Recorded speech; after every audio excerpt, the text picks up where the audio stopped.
मंचासीन संत समाज पंडित लक्ष्मीचंद की बात चली हुई थी। उसने सेठ ताराचंद के किस्से में कहा है कि रे छोटी सी उम्र का साधु या सुथरी सी शान घनी लाग गए। तो बड़े नौ उम्र साधु हैं, मैं उनको सैल्यूट करता हूं।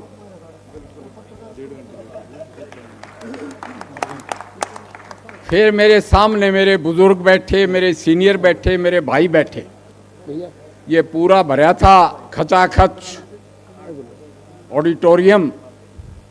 मगर बात वह है, बामण से भूख नहीं उठती। हाँ, और भूखे भजन ने भयो गोपाला। तो रामविलास जी की रागनी लगी तो बहुत सुंदर, फिर भूख लग आई, क्या करें। मैं भी सारे यहाँ पे कांग्रेस के भी बैठे मेरे सामने, कुलदीप वत्स जी, नवीन जैन आ गया, बोला उधर से आगे देवता सारे, उधर से राजा नर ला गया। और मन आंधे क्या कितना आ गया, नु बोला ना ठीक सुन। फिर मैं बोला जरा ठीक ठीक बोलिए, यहाँ सारे बैठे हैं, बुजुर्ग भी बैठे हैं, हमारे वर्ग ही बैठे हैं। नु बोला ठीक है, एक बात मैं साफ कहूँगा, ये पहलवानों वाली चलिया हुआ था विवाद, और ये हमें बीच बीच में गालियाँ भी दे देता है, मीठी मीठी मनने दे, वाकिया न करड़ी दे। तो मैं फिर भी जो हमें गाली देता है, जो हमारी पार्टी के खिलाफ है, मैं उसका ज़रूर वीडियो सुनता हूँ, उसका ज़रूर यूट्यूब पे फॉलो करता हूँ, चाहे मेरी जेब से 4 आने जानते हों। तो मैंने कहा कि भाई तू थोड़ा सा ठीक ठाक बोलिए। वैसे मैं मानता हूँ सबके सामने, ये तो मान ही गया रामविलास कि भाई पैरावर की ज़मीन का जनक तो यही है। फिर पर्दे के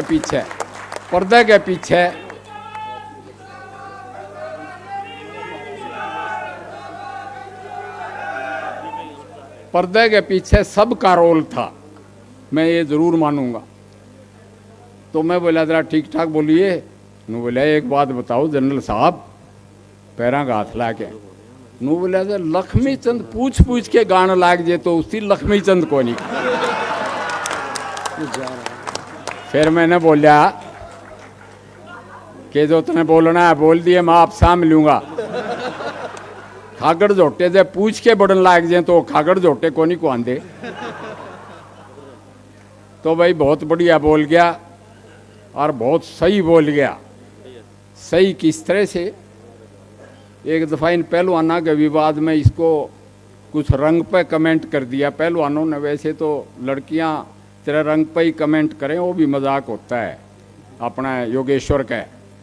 और यो पर्दा इन्होंने बोला बोला क्या कहते हो, भगवान कृष्ण भी काला था और हिंदुस्तान के 80% लोग काले हैं। मैंने मन मन में यूँ सोचा यो मेरे बारे में कह रहा है। एनी हाउ, फौज का जनरल हूँ। पहले तो ये बच्चे गए, आप आओ ब्राह्मण संसद। मैंने सोचा भी थोड़ा दिमाग, मैंने कहा यार और तो बात सब ठीक है, कर्नल तक मेजर तक तो ठीक है, फौज का लेफ्टिनेंट जनरल बहुत सीनियर रैंक हो जाता है, और उस रैंक का आदमी मैं किसी कास्ट की संसद में जाऊं तो मेरे ये जो फौजी अफसर हैं, पूरा चंडीगढ़ और पंचकुला और ये भरा बैठा गुड़गांव है, ये यूँ कहेंगे जनरल साहब का दिमाग खराब हो गया। फिर भी मेरे को ये शमशेर पीछे खड़ा है। शमशेर ने बोला जनरल साहब परशुराम से बड़ा तो जनरल कोई होया ही नहीं जी, इसने 22 दफ़ा पृथ्वी को जीत लिया। तो भाई अपने अपने आदमी की कमज़ोरी कह लो या स्ट्रेंथ कह लो, भगवान परशुराम का नाम मेरे लिए भी रामबाण है। मैंने कह दिया फिर आऊँगा भाई, ज़रूर आऊँगा। तो यहाँ जो लोग बैठे हैं उनमें सारे हितैषी हैं हम सब के। तो कैसे करें, क्योंकि ब्राह्मण एक ऐसी जाति कह लो या ऐसा वर्ण कह लो कि जो नडेला सुंदर पिचई से लेके, यानी वहाँ उनको दुनिया की जिम्मेदारी है। और हिंदुस्तान में भी अजीत डोभाल जी भी बैठे, सुब्रमण्यम जयशंकर भी विदेश मंत्री, प्रमोद मिश्रा जी जो सरकार चलाएं। और मैं तो सबसे बड़ा कर्म से ब्राह्मण मोदी जी को भी मानता हूँ। शिव जी में पानी की लगा, तो उसमें हम सब का उद्धार कैसे हो। जैसे मैं नवीन को भी कह रहा, ये भाई महावीर गुड्डू भी सामने बैठा है, पंडित जी विनोद जी भी बैठे हैं। मैं ये कहता हूँ भाई, हम नकली गाने सीख लो। नकली गाने कैसे? ऊपर से तो पॉलिटिक्स में गाली देनी पड़ती हैं, मैं भी कुलदीप वंश नहीं दूंगा, मगर तड़े तड़े एक दूसरे का काम कर दिया करो। कैसे? मैं वैसे तो फौज को बैकग्राउंड में हमें सिखाया जाता है, मैं तो 35 साल नौकरी करके आया, 36 साल, कि भाई ये श्रेय लेना तो पॉलिटिशियनों का काम होता है, आप तो चुपके काम करके दे दो, और श्रेय तो पॉलिटिशियन लेता है। तो मैं तो कहता हूँ भाई, जब मेरा मौका लग गया, ये विनोद शर्मा जी भी बैठे ने बोला, पंडित जी पहली दफ़ा अफसर बनाने में हमारी पर्ची चाली है, तो हमने चुपके और ब्राह्मण का काम क्या करना है, ब्राह्मण को न्याय दे दो, मेरिट है उसमें तो खुद ही मेरिट है, वो अपना उसको हक मिल जाए, वही उसका काम करना। तो मैं यूँ कहा करूँ भाई, चाहे कहीं हो, किसी पार्टी में हो, अपने एक दूसरे का काम कर लिया करो। और एक दूसरा कोई गाली गलौज देना तो उसको यूँ कह दो, बेचारा हालात ऐसे हो गए, भूख में बामण गाली दे रहा है, सह अपनाए। अब तो ये तो थी हमारी अप्रोच। फिर अगेन यहाँ वो बहुत बोल गए, उधर भी बोलिया इधर भी बोलिया कि भाई अभी वो कैथल में किसी ने चीचड़ी भर ली, बताओ हैं, मन ने तो देखा नहीं, मेरा थारा DNA खराब है। मैं ये कहता हूँ कि अजीत डोभाल जी की थ्योरी है ये, कि भाई ऊपर तो मखमल का दस्ताना यानी वेलवेट ग्लाउज, मगर उस वेलवेट ग्लाउज के अंदर अगर स्टील का मुक्का नहीं होगा तो थारे से कोई हाथ नहीं मिलाएगा। और वो स्टील का मुक्का ऊपर तो हमारी फौज, हमारा नेतृत्व, जिसमें मोदी जी, अमित शाह जी सारे आगे, डोभाल जी, और स्टील का मुक्का, अरे था हमने देख लिया, यो बैठा बोलेगा, यो भी फार्मूला बढ़िया है। वैसे तो हमारा नेता भी भोलेनाथ पे जाके वहाँ गुफा में भी बढ़ है, फिर कोई भी चीज़ आवे नहीं और पूछा आपसे मीडिया वाले नू के भोड़ा में पूछ के बताऊंगा, तो मैं भी मन में यूँ सोचूं कि भाई भगवान परशुराम भी भोड़े का ही भगत था कि है। तो स्टील का मुक्का बहुत ज़रूरी है, और स्टील का मुक्का सिर्फ आज ताकत से नहीं आता। स्टील का मुक्का ये बैठे व्यवसायी अपने विनोद शर्मा जी, मैं इनके बारे में कहा करूँ, मैंने कई लोग उकसाने की कोशिश करें तो मैं कह दूंगा, हमारा भाई संपन्न है, समृद्ध है, और हमें उस पर गर्व है।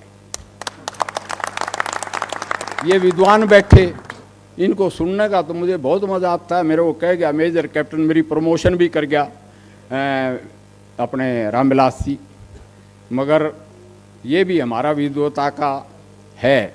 जितेंद्र भारद्वाज जी बैठे हैं, मेरे बुजुर्ग बैठे हैं यहाँ पे, पंडित रघुवर दयाल जी, और बहुत बैठे हैं।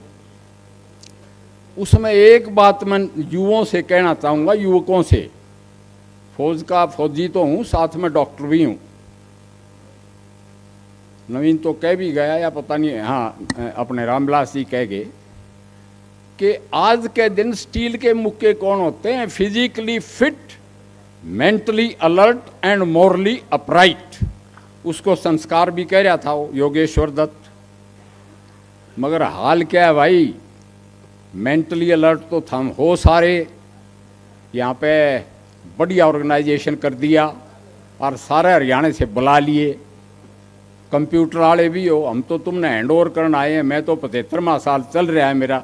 रामविलास तो पता नहीं मेरे से कदे छोटा हो जाए, 2 साल कदे बड़ा हो जाए।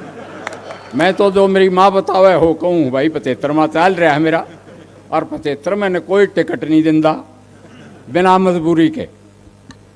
तो उसमें मैं ये ज़रूर कहूँगा कि मेरा हाल पूछेंगे कैसा है ताऊ, तबीयत कैसी है, तेरा घुटना दुखे था। मैं सुन सान के मैं उसका शक्ल मेरे को याद आवे तो मैं यूँ कह दूंगा भाई तेरे तो ये भी ठाडा हूँ। क्यों? अरे 30-30 साल के छोरे आए, पेट लिकट ले। अब मैं यहाँ चैलेंज करूँ तो मैं माना नवीन ने मेरी टक्कर बेशक ले लो, बाकी तो सारे बूढ़े हो लिए। तो भाई मैं छोरा उसको समझता हूँ। फौज में हम कहते हैं पहले दौड़ाओ इसको 5 किलोमीटर, दौड़ के बाद ये चटकी से काम करेगा। कि भाई जाट रेजिमेंट में मैं रहा हूँ 5 साल, मैंने जाटों से बहुत सीखा। सबसे पहले तो ये सीखा अपना अपना काम कर लो, बाद में लोग जस्टिफाई करते रहेंगे ठीक कराया। दूसरा ये सीखा कि फिजिकली फिट, ये नवीन ने कहा, बोला भाई योगेश्वर तो बन गया, बाकी छोरे क्यों नहीं बनते? वही पहलवान थमने कौन रोके है, वहाँ तो मेरिट ही है। तो भाई थमने कौन रोके है? 9 बजे थम सूते उठो, 5 किलोमीटर दौड़ना तो बहुत दूर की बात रहेगी। हमारा आगे छोरे पेट काटे और फिर नू को हम परशुराम से सीखेंगे। अरे भगवान परशुराम तो प्रेरणा का स्रोत ऐसे हैं, वो तो बहुत फिट हैं, वो तो ब्रह्म क्षत्रिय हैं। तो मैं ये कहूँगा आप ब्रह्म क्षत्रिय बनोगे तब थारा उद्धार होगा। एक बात और कहना चाहूँगा, वो ये है कि ये पहले तो हिंदुस्तान की किस्मत का फैसला पानीपत और कुरुक्षेत्रों के मैदानों में तलवारों के साए में होता था, तोपों और बंदूकों से होता था। अब हिंदुस्तान की किस्मत का फैसला बुलेट की बजाय बैलेट करती है, वोट करता है। उस वोट में आपको आपका भाईचारा बढ़ाना पड़ेगा, संख्या बढ़ानी पड़ेगी। हम सोच लो कि 2 या 4 बच्चे नहीं 6 बच्चे पैदा करेंगे, वो नहीं। हम तो यूनिफॉर्म सिविल कोड ले रहे हैं, उसमें 2 से आगे अलाउ ही कोई नहीं करा। भाईचारा बढ़ाओ। जैसे मेरे को एक दफ़ा राजनाथ सिंह जी बुलाए थे, और राजपूतों की थी, वो पृथ्वीराज चौहान का जन्मदिन मना रहे थे कुलाना में, कोका कुलाना में। तो मैंने उनको खड़ा होकर कह दिया कि भाई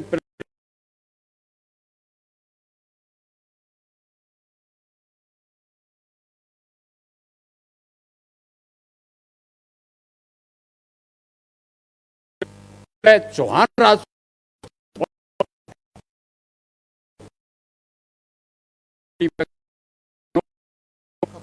ककराली टांकरिए में सारा हरियाणा में बांटू हूँ। बिला जी बहुत बहुत शुक्रिया महाराणा साहब, तो मेरा गोत का गांव है, थारा भी गोत वत्स और मेरा भी गोत वत्स। यही मैंने कोके कुलाना में कही, वहाँ भी राजपूत धर्मशाला में 11 लाख रुपए दे के आ।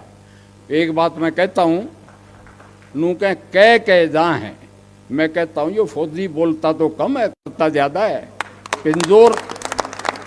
पिंजोर से लेके और होटल पलवल तक ब्राह्मण धर्मशालाओं में मेरे पैसे लगे हैं तो MP लैड से, मगर लगे हैं जिसमें अम्बाड़ा भी आ गया बलदेव नगर। इसी तरह वो एक अलग बात है कि सारी जातियाँ में लगे। फिर भाई हम कितने रूखे मारे जाओ उड़ दिए दी। तो भाई सुथरे सुथरे बालक जड़े हैं अपने छोरिया के ले आओ, उसमें क्या अर्ज पड़े है। आप या मैंने का करताऊ भी कहेंगे, अगर आपकी कोई अहमियत नहीं है तो भाई बैठन भी कौन दें। परशुराम की औलाद हो, भगवान परशुराम का हमारे ऊपर आशीर्वाद है, घबराने की ज़रूरत नहीं है। आपको चिंता अमेरिका से लेके पूरे ब्रह्मांड की है, वो मैंने गिनाया। उसमें समर्थ को मारना बहुत मुश्किल होता है, आपको नहीं दबाया जा सकता। आपके लिए पूरे देश का, मैं एक बात और बता दूं, अंतर्जातीय शादी होगी तो ब्राह्मण के साथ शादी होगी तो नू कहेंगे मैं ब्राह्मण सूँ, कोई नू को नहीं बताओ मेरी दूसरी जात है, तो थम सारा ना ब्राह्मण बना लो, इसमें क्या है। हाँ, ये मैंने सुप्रीम कोर्ट में खाप पंचायतों का पक्ष लिया तो वहाँ पे 2.5 लाख लड़कियां बाहर से खरीद के ले आए। मैंने पूछा जाटों से, भाई ये 2.5 लाख मुगल की छोरी आ रही और हमारे गांव में भी आ रही, इनकी जात के जात तो नहीं पता। फिर सारे नु कहे ना बिहार के बामना ही छोरी है।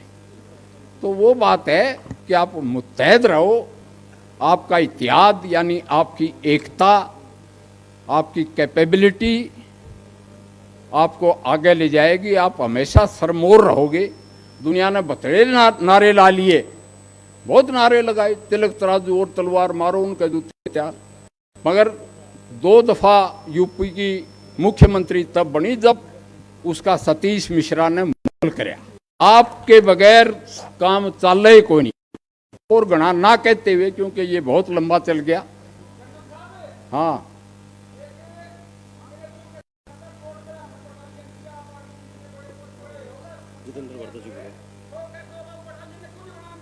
देखो मेरी बात, देखो भाई सुनो सुनो, इसका ना नहीं, यो मेरा ही चेला है। हाँ, यो गौड़ ब्राह्मण बटालियन वाला मैंने आज भर्ती कर दिया। 5 किलोमीटर रोज दौड़ा कर फिर मेरे दोहरा आ जाना। जय हरियाणा, जय हिंद। उस पे काम चल रहा है, उस पे काम चल रहा है भाई। सत्य खबर, सत्य, सटीक, बेबाक।